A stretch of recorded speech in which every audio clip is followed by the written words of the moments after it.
इस दुनिया में अरबों लोग, लेकिन पृथ्वी एक। सैकड़ों देश, लेकिन पृथ्वी एक। हर देश की अलग विकास की रफ्तार, लेकिन जलवायु एक। अगर ये कहा जाए कि पर्यावरण परिवर्तन इस समय दुनिया के सामने एक सबसे बड़ी समस्या है, तो ये गलत नहीं होगा। समय आ चुका है जब दुनिया के सभी देश मिलकर पर्यावरण परिवर्तन को रोकने के लिए कदम उठाए और अपने वादों को पूरा करे। भारत ने इस मामले में एक आक्रामक रुख दिखाया है। शुरू से ही भारत का साफ रुख रहा है कि कार्बन उत्सर्जन के मामले में विकसित देश अपनी जिम्मेदारी ठीक से निभाए और सभी देश विकास को नुकसान पहुंचाए बिना जलवायु परिवर्तन के खिलाफ पक्के इरादे के साथ काम करे। भारत ने इस साल पेरिस में होने वाले शिखर सम्मेलन से पहले जलवायु परिवर्तन पर अपने रोड मैप की घोषणा भी कर दी है। पेरिस में होने वाले जलवायु परिवर्तन सम्मेलन में भारत इस साल पूरी तैयारी के साथ जा रहा है और भारत के साथ इस साल है भारत के कई महत्वाकांक्षी लक्ष्य।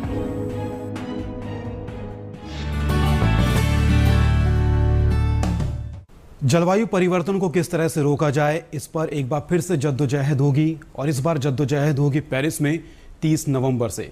और इस पर बातचीत के लिए इस वक्त हमारे साथ है केंद्रीय पर्यावरण मंत्री प्रकाश जावड़ेकर। प्रकाश जी, बहुत बहुत स्वागत है आपका डीडी न्यूज़ में। राहुल, आपके साथ बात करने में मुझे भी खुशी है। बहुत बहुत शुक्रिया सर।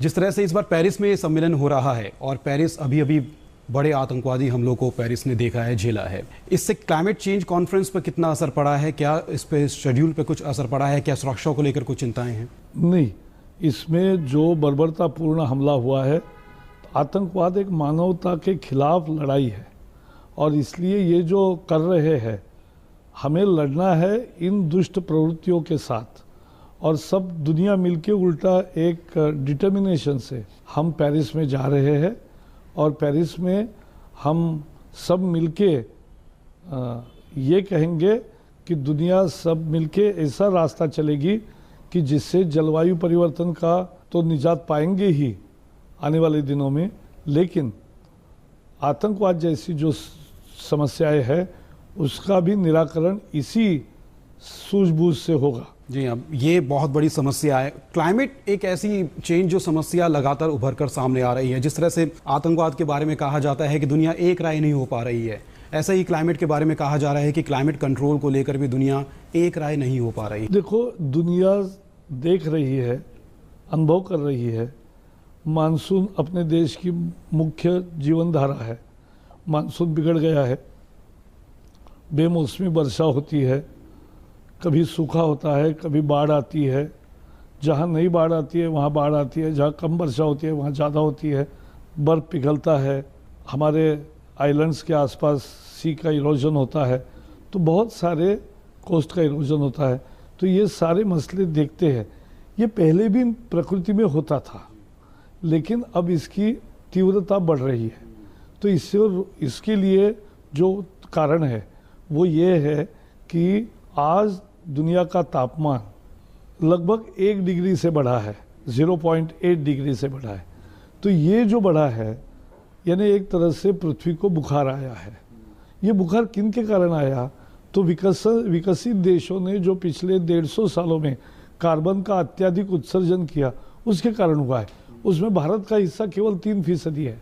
तो भारत इसके लिए जिम्मेवार नहीं है, लेकिन भुगत तो रहा है और इसलिए सारे दुनिया को समझ रहा है कि सब मिलकर काम करना चाहिए। इसलिए मुझे लगता है कि पेरिस में समझौता होगा, क्योंकि ये सबकी समझ है। प्रधानमंत्री मोदी ने भी क्लाइमेट जस्टिस की बात की है। ऐसे में जो पर कैपिटा कार्बन एमिशन की बात होती है, भारत का स्थान काफ़ी नीचे है।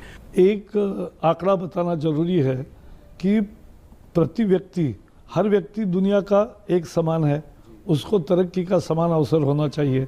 इसी को हम इक्विटी कहते हैं और इस इक्विटी के तहत हमारा 2 टन से भी कम प्रति व्यक्ति कार्बन उत्सर्जन है जी।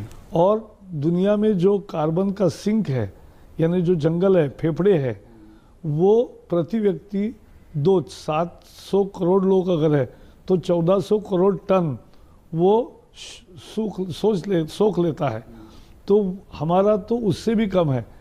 यानी आज के दिन में मानो तो भारत कोई कार्बन उत्सर्जन नहीं कर रहा है, लेकिन आज का भी तापमान जब उत्सर्जन देखते हैं केवल, तो भी हमारा 5% से अधिक नहीं है। तो हम इस समस्या का, इसीलिए मैंने कहा हिस्सा नहीं है। किस तरह से भारत अपने स्टैंड को पेरिस में रखने वाला है, क्योंकि भारत पर दबाव भी है, भारत पर कई तरह की अपेक्षाएं भी हैं कि भारत भी इसमें अपनी तरफ से अभी लक्ष्य भी हासिल किया गया है। हमने जो लक्ष्य रखे हैं, जिसे INDC कहते हैं, वो दुनिया ने सराहे है। और जो NGO का तबका है, सारे लोग जो पहले भारत को बहुत क्रिटिसाइज करते थे, उन्होंने भी कहा कि भारत ने ऐसे लक्ष्य रखे हैं जो उनकी ताकत से भी थोड़े अधिक लगते और बहुत महत्वाकांक्षी है, और उनका जो वास्तविक जो काम करना था उससे बहुत ज़्यादा उन्होंने कमिट किया है। और विकसित देश है कि जिन्होंने अपनी कैपेसिटी से कम किया है और जो उनको करना चाहिए था फेयर शेयर, उससे बहुत कम किया है। तो दबाव हम पर नहीं है, दबाव हमने अब अच्छे INDC देकर दुनिया पर बनाया है। अच्छी मिसाल भारत ने पेश की है। तो महत्वाकांक्षी आपने कहा कि लक्ष्य है, किस तरह से इसको हासिल किया जाएगा, क्या हासिल करेंगे? क्योंकि ये ऐसे ही आंकड़े सपने में नहीं आए, ये 1 साल की मेहनत है कि 140 से ज़्यादा सभी मंत्रालय के विभाग, सभी राज्यों के विभाग, सभी प्राइवेट इंडस्ट्रीज, सभी एसोसिएशन, थिंक टैंक्स, NGOs सब मिल के काम कर रहे थे इस पर। बहुत सारी रिसर्च हुई, आंकड़े हुए, 15 साल का पूरा रोड मैप तैयार किया और फिर उसके बाद ये आंकड़े दिए हैं कि 2030 में हम कहाँ तक पहुँचेंगे। और जो 3 आंकड़े हैं, 35% हम हमारी कम धुएं में ज़्यादा तरक्की करेंगे, 35% धुआं कम करेंगे उस तरक्की के लिए। दूसरा है कि हम कम बिजली में ज़्यादा तरक्की करेंगे, हम पानी और सब संसाधनों की बचत भी करेंगे। दूसरा लक्ष्य है कि हम जंगल को बढ़ाएंगे। तीसरा लक्ष्य है कि हम जो साफ सुथरी ऊर्जा है, यानी पवन ऊर्जा है, सौर ऊर्जा है, जल ऊर्जा है, जिसमें कोयला नहीं जलता, ऐसी ऊर्जा का प्रतिशत 40% तक हमारे कैपेसिटी का बढ़ा रहे हैं। तो ये सब लक्ष्य रखे, जिसका परिणाम ये हो रहा है कि 300 करोड़ टन, 350 करोड़ टन इतना हर साल हम कार्बन का उत्सर्जन कम करेंगे।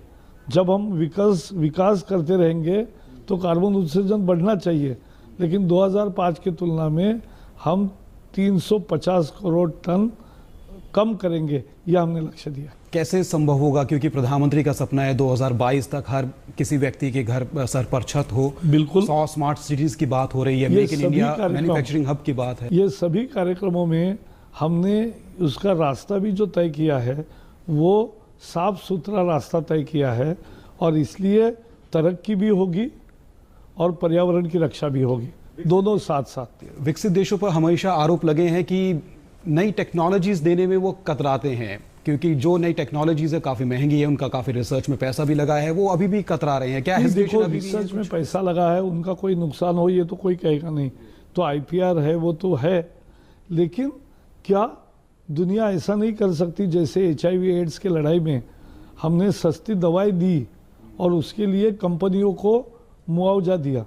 इस तरह से नई व्यवस्था यहाँ भी कर सकते हैं कि जो अच्छे शोध है वो कुछ देशों में क्यों रहेंगे, उसकी बहुत ज़्यादा प्राइस क्यों होगी, उसकी प्राइस कम की जा सकती है।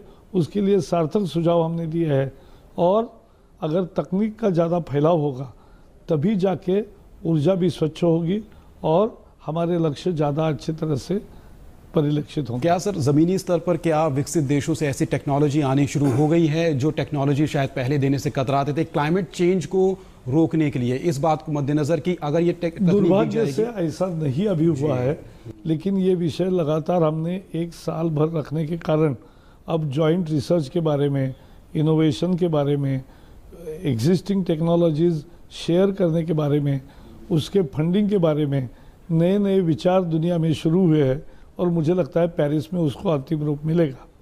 जिस महत्वाकांक्षी लक्ष्य के बारे में आपने बात की, उसको किस तरह से क्रियान्वित किया जाएगा, उसके बारे में आपने वेबसाइट भी एक लॉन्च की, justclimateaction.org। उस वेबसाइट को लेकर काफ़ी तारीफ़ें भी मिल रही हैं, क्योंकि काफ़ी आसान है उस वेबसाइट पर जाकर सरकार के लक्ष्य को समझना। आम आदमी उस वेबसाइट के जरिए क्या क्या समझ सकता है? वो पूरा, जिसको पर्यावरण के प्रति थोड़ा भी लगाव है, थोड़ी भी उत्सुकता है, मैं तो कहूँगा कि ये justclimateaction.org इस वेबसाइट पर वो जाए, खासकर कॉलेज के छात्र, विश्वविद्यालयों के छात्र और जो समझ सकते हैं सभी नागरिक जिनको इसमें रुचि है कि हम कैसे पर्यावरण पूरक ज़िंदगी जिए। लाइफस्टाइल के भी इशू इसमें है, क्लाइमेट जस्टिस की क्या दुनिया में क्या ये सारी निगोशिएशन चल रही है उसकी भी जानकारी है, भारत ने क्या लक्ष्य रखे हैं, कैसे रखे हैं, वो पढ़ना ही एक 15 साल के विकास का एक पूरा दस्तावेज है। और इसलिए मुझे लगता है कि सब लोगों ने ये पढ़ना चाहिए और ख़ासकर विश्वविद्यालय और कॉलेज के छात्रों ने और जो व्यवसायी है, जो काम करते हैं, उन सब लोगों ने जो पर्यावरण के प्रति रुचि रखते हैं, जो भावी पीढ़ियों के लिए रुचि रखते हैं, ऐसे हर नागरिक ने ये पढ़ना चाहिए। प्रधानमंत्री मोदी सत्ता में आए सबका साथ सबका विकास नारे को लेकर और उसका असर भी देखने को मिला। भारत इस वक्त सबसे तेज़ गति से बढ़ने वाली अर्थव्यवस्था है, जहां हम बड़ी अर्थव्यवस्थाओं की बात करते हैं। क्लाइमेट कंट्रोल, जलवायु परिवर्तन को रोकना, ये मोदी सरकार की प्राथमिकता में कहाँ है? क्योंकि विकास एजेंडे में सबसे ऊपर है, रोजगार सबसे हमारे रोजगार हमारा मुख्य मुद्दा है, इनोवेशन कब मेक इन इंडिया ये सबसे बड़ा मुद्दा है। और मेक इन इंडिया का मतलब ये नहीं कि प्रदूषण ही बढ़ेगा, क्योंकि मेक इन इंडिया का प्रधानमंत्री जो कहते हैं कि जो वैज्ञानिक भारत के बाहर है वो भारत की शान बढ़ा रहे हैं, लेकिन वो अब समय आया है कि वो वापस आए जी, यहाँ शोध करे, अच्छा क्लीन टेक्नोलॉजीज भी डेवलप करे और यहाँ उत्पादन करे और दुनिया में बेचे, भारत में बना हुआ चीज़ करके, मेक इन इंडिया, वो मेड इन इंडिया करके बेचो। तो ये जो बात है, इससे दूसरी बात एक आती है कि ये जो भारत ने लक्ष्य रखे और जो कार्यक्रम कर रहे हैं, इसका पूरा एक आधार पकड़ा है, यानी हवा में बात नहीं की है। तो आपस में कई मंत्रालयों के बीच में समन्वय भी है, अगर ये भी प्राथमिकता में है कि क्लाइमेट कंट्रोल रखना है और जिस मंत्रालय में अगर कोई विकास की कोई परियोजना चल रही है तो आपके मंत्रालय के साथ भी समन्वय है। लेकिन एक बात समझनी चाहिए, क्लाइमेट चेंज को कंट्रोल करना एक देश के हाथ में नहीं है, सारी दुनिया मिलकर जब प्रयास करेगी और जो अच्छे लक्ष्य विकसित देशों को, हमारे विकास के लिए, विकसनशील देशों के लिए उनको कार्बन स्पेस उपलब्ध करें। यानी एक छोटा गणित बताऊंगा, समझिए कि 3000 कार्बन यूनिट है, जो होने के बाद फिर 2 डिग्री तक ही टेम्परेचर बढ़ेगा और उसके ज़्यादा नहीं बढ़ेगा, और 2 डिग्री तक बढ़ेगा तो हम पृथ्वी को ठीक तरह से मैनेज कर सकते हैं, इससे ज़्यादा नहीं बढ़ना चाहिए। लेकिन इसके लिए जो 3000 यूनिट समझो कार्बन है स्पेस अवेलेबल, उसमें से 2/3 पहले ही विकसित देशों ने भरी है। अब उनको हम कह रहे हैं कि थोड़ी खाली करो, जनता आती है कि सिंहासन खाली करो, वैसे हम कह रहे हैं कि विकसनशील देश आ रहे हैं कि आप कार्बन स्पेस खाली करो, ताकि विकास भी होगा दुनिया का और पर्यावरण की रक्षा भी होगी और 2 डिग्री का जो लक्ष्य है वो भी हासिल होगा। ऐसे में 12 दिन तक पेरिस में जद्दोजहद होगी, चर्चा होगी, किस तरह के समझौते की आपको उम्मीद है, किस तरह के परिणाम? मुझे एक न्यायपूर्ण और जो हमारा पहले क्योटो का यूएन का जो कन्वेंशन है उसके अंदर एक न्याय देने वाला, एक समता, इक्विटेबल, एक न्यायपूर्ण ऐसा समझौता होगा जिससे विकसनशील देशों को जगह मिलेगी, कार्बन स्पेस मिलेगी और दूसरी तरफ सब मिलके विकसित देश थोड़ा ज़्यादा एक्शन करेंगे तो उससे कार्बन स्पेस खाली होगी। यही हमारी उम्मीद है। बहुत बहुत शुक्रिया सर, दूरदर्शन न्यूज़ से बातचीत करने के लिए। तो केंद्रीय पर्यावरण मंत्री प्रकाश जावड़ेकर ने साफ कहा कि भारत का जो लक्ष्य काफ़ी महत्वाकांक्षी है और उसको तैयार किया गया है प्रॉपर रिसर्च के बाद और उसको पूरा भी किया जाएगा, लेकिन जिम्मेदारी सिर्फ भारत की नहीं पूरी दुनिया की है।